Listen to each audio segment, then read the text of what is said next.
What's going on, guys? Welcome to another episode of Smash JT. We have some information coming to us from Mike's Gaming Gala, a tiny YouTuber with just over 500 subscribers, bringing us some breaking news on the front of Intellivision, and not one, but two new Intellivision consoles that are in the pre-development stage. I don't know what the verbiage is for where they're at right now.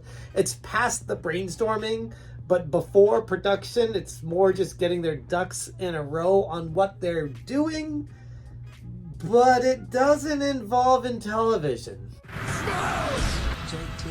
If you're new to the channel, hit that subscribe button and bell for notifications so you do not miss an upload. Also, check out smashjt.com. I have an article I put up yesterday regarding more details on my thoughts on this pretty insightful video that Mike put up interviewing with someone who works at Electronite, William Mueller, about BBG Entertainment's console plans. And they have this fireside chat on a couch together talking about the future of Intellivision consoles without Intellivision being a part of them. It's weird. Try to stay with me here. But before I go too far, this video gave me a lot of pause. I actually have to thank Retro Bro for bringing it to my attention. I watched it, we chatted a little bit about it, and I'm like, I don't know. I feel like I got more questions than answers about what's even transpiring right now, which I'm going to try to get into in this video. Prepare yourself, because it's a lot. They talk about it in this video, bring up a lot of questions, and I'm like, okay, but I don't know what to even say about this, because I don't know who this guy is, who he works for, how he's connected with Intellivision, how the licenses have been sold or licensed, and how these IPs of these games are going to be used, and who gets what money, and what BBG Entertainment has to do with Intellivision, and where's Tommy, where's Phil in all of this, where's John Alvarado, where's the Amico, where's any of this, like, what is, this is so like just dropping a random bomb about this brand new thing that's happening, and completely ignoring all the other stuff that's happened in the past recently with Intellivision. But Mike's Gaming Gala came out with a new video today answering a lot of my questions. And I also watched this video. And I do want to give Mike a ton of credit, especially at the end of this video, how he talks a little bit more about the community and how he doesn't want to police the community and just let us chat about it and be grown-ups about it, as long as you're not going over the top. I really could appreciate that. He gave solid perspective. He was fairly unbiased in all of it, and he seems like a very down-to-earth dude that's able to take in new information, think about it, and not afraid to change his mind based off of the new information that's come in and what makes sense and what doesn't. But that is Mike's Gaming Gala talking about the answers to the questions that came up from the video, a new Intellivision console coming, exclusive interview. One of my questions I had was, why is Intellivision, quote unquote, or it seems to be Intellivision, sending someone to talk to yet another, in the grand scheme, small YouTuber, relatively tiny in the grand scheme of YouTube, under 600 subscribers? Why are they doing this again? And Mike answers that with, well, it's his buddy, and they go back a long ways, and it wasn't unveiling a new console. It's just his friend, William Mueller, that is now approved and at liberty to talk about these two new consoles. One of them being a plug-and-play for original Intellivision games, and one of them being an FPGA console that would play actual Intellivision games, cartridges that you could put into the system and play out via an HDMI port and more modern conveniences, things like that. But not just limited to Intellivision cartridges. their grand plan would be to also allow for Atari cartridges and even potentially ColecoVision cartridges all in the same console to be like an all-in-one plug-and-play FPGA console. Like, that's the grand plan with this. I don't know if that's going to actually come to fruition, but that's what they are at least bulletin boarding right now, brainstorming about, and getting the developer on board to create this console. An FPGA console doesn't necessarily excite me personally. I don't have any Intellivision cartridges. I don't have any ColecoVision cartridges, and my Atari 2600 cartridges are all back in Massachusetts at my parents' house still. I haven't bothered to bring them here, but if I really wanted to play Atari games, I think I'd just play them on my PC or emulator or Raspberry Pi or jailbroken Wii or any number of other ways to play them. I even have the Atari plug and play over there. So there's like a million different ways for me to already play the Atari games specifically. So I don't really care about an FPGA cartridge playing console. Now, what does kind of interest me is the supposed Intellivision Mini that's alluded to in this video where they're talking about the two different consoles. I'm not opposed to the idea of a plug and play for Intellivision games, to have a way to finally play them in a modern TV, a modern device with the controllers that work with them, and you don't have to worry about trying to buy the Intellivision, the console, the games, the controllers, a TV connector, an adapter, and having everything work to try to figure out how to play those games. I feel like there is a market for an Intellivision plug and play, a high-end Intellivision plug and play. How much of a market? That remains to be seen, but it's something that I would be interested in if the price point was right. And we're talking like max $60.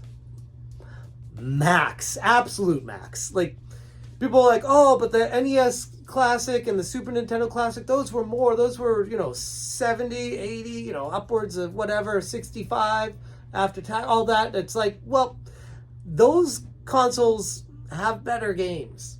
It's hard to really argue that. The Nintendo games are classic games. Intellivision, some would try to argue it, but when you hold them up against the other retro games like Nintendo and Super Nintendo and Genesis, hell, even the TurboGrafx, they're not on that level. When I got my Atari plug and play, it was a very cheap version. I think I got it for like $25 or something, but it's fine, for what it is, it's fine. But it doesn't have an HDMI out. It has the audio video plugs, stuff like that, which still work on my TV, but it would be nice to have the HDMI out on them. Not because of the clarity of the graphics, because if anything, it makes them look worse, especially if they don't have a good filter on them, but for the sound and for the versatility, the ability to record on it via Elgato outputs without needing 12 different devices to put it through to get it to actually output and record, but to actually be able to play it on a modern TV conveniently. And that's where I look at the Intellivision Mini. If it does come to fruition, there is a market for it.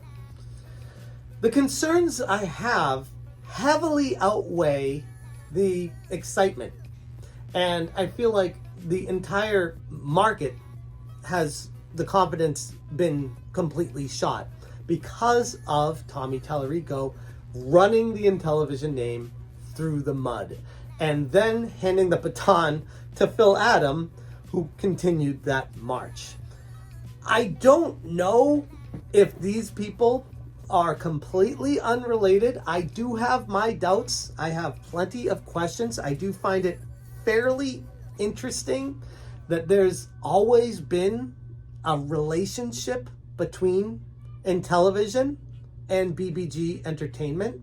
BBG Entertainment's one of the companies that was working hand in hand with Intellivision throughout the Amico disaster fiasco. So I find it really hard to believe that There are no entanglements between the two when it comes to new consoles, but if we are to give BBG Entertainment the benefit of the doubt that they really aren't scam artists and horrible business people, and they genuinely have the best intentions in mind and are doing the right thing all the way through here, it still remains to be seen how they're going to get this thing out to the public. And is it going to require a Kickstarter or a funding source where they need this money from the public on the promise of a console to eventually come to market? Where you look at a company like Nintendo or Sony, or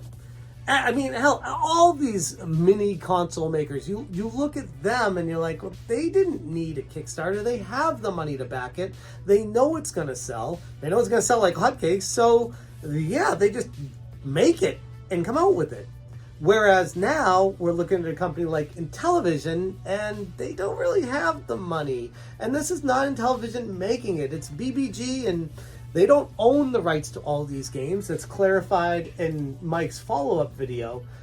It's just they own the licensing rights to be able to make this console, and the details of those licensing rights aren't necessarily publicly available. So we don't know if some of this money that when it gets sold would be going to Intellivision to potentially fund the Intellivision Amico. I mean, pie in the sky, because there's not going to be enough money there to do what they need to do anyways. But if that's the case, hey, at least they're trying. I'm giving them the benefit of the doubt. But the point being is, it's very confusing. It's a complex web of lies, misinformation, and now a new console coming from what looks to be the Intellivision. It looks to be that it's coming from the same company when it's not. It's just being licensed to a different company to use the Intellivision name, as opposed to Tommy Tallarico's Intellivision that owned the Intellivision name was making a console. They failed at doing that.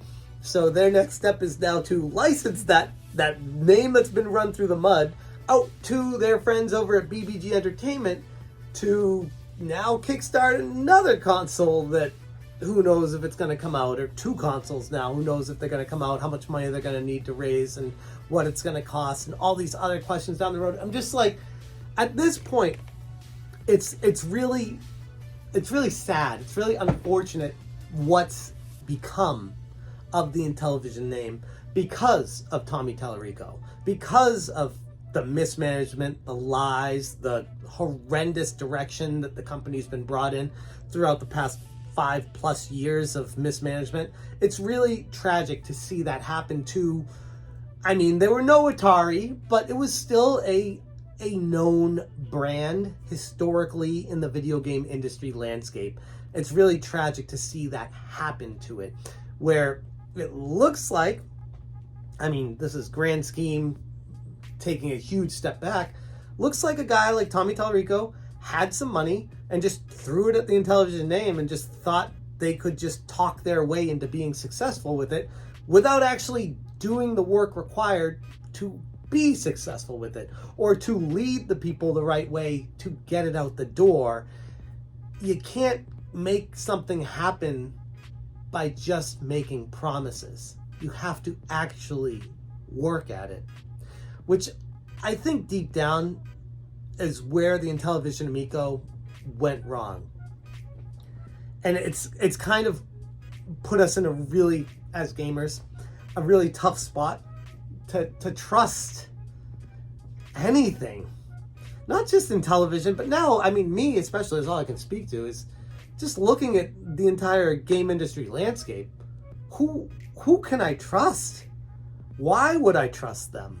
Now I have a heavy dose of skepticism when it comes to anything anymore. And I blame Tommy for that. I do. I used to be super optimistic about everything that was happening. And yes, I know it was very childish, but there's something about being excited with video games that brings back that nostalgic childhood feeling. And that's what people like Tommy prey upon, unfortunately. So, I mean, as far as I'm concerned and what's going on with this new Intellivision consoles, parentheses, S plural, who knows if they get the plug and play, if they get the FPGA out there. My professional recommendation for them would be to chill with the FPGA. Chill. Just don't. No. Stop. Don't do that. Just do the plug and play. Do it right. Do it professionally. Knock it out of the park. If that determines that there's a market for it, then and only then move forward with the FPGA. But no, you don't need a console that will play these retro carts currently. Are there use cases to say that they do? Sure. They got the analog that makes the NES and Super Nintendo, and they're really expensive and people still buy them. But again, I feel like it's a different market. Those are people that are hardcore enthusiasts for what, relative to Intellivision, are classic games. Whereas, sure, there are some retro enthusiasts for everything out there under the sun, I've learned. Even old school Intellivision games. But are there enough out there to justify an FPGA for it?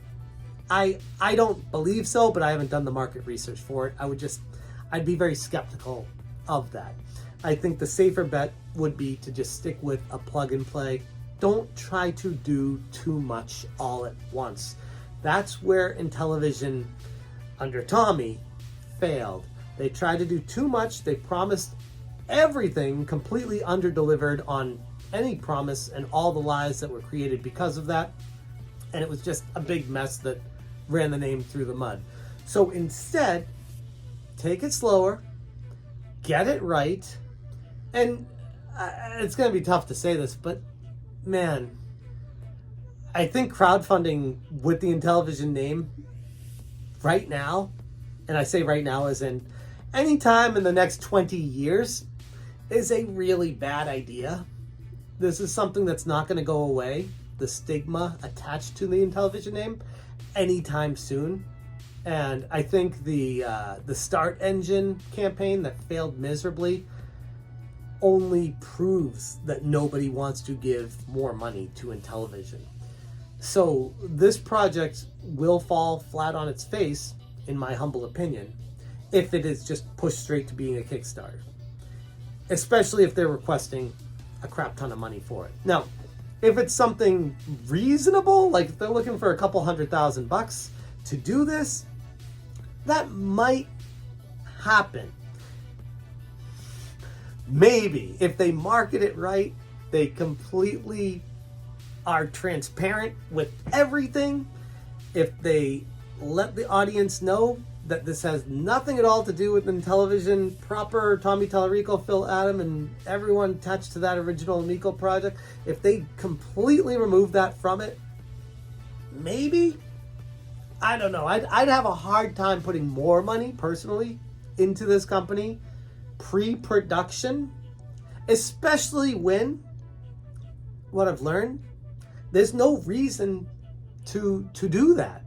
Like if something is going to come to market, you don't need to pay for it early and lose your money potentially. Just wait. If you're a diehard, sure. Or if you truly believe in something, sure. Just be careful. Just be careful. Don't do what I did with the Intellivision Amico and fall for blatant lies, because it was a painful lesson that I have taken years to learn from and to grow from, and to realize I'm never going to let something like that happen to me again.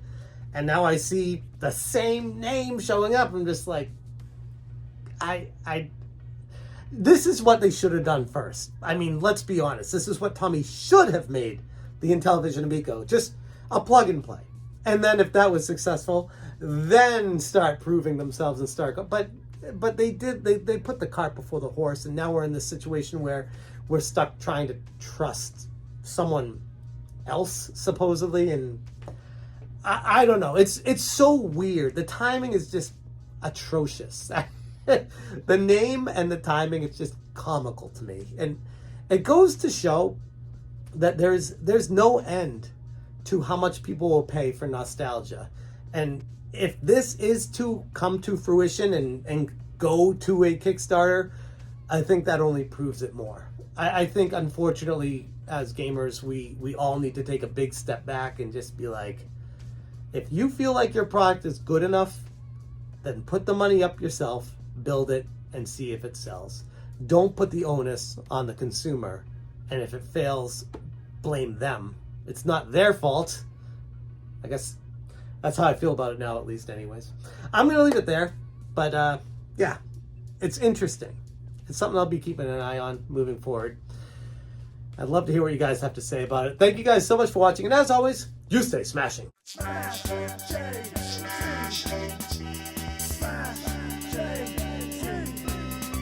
Smash,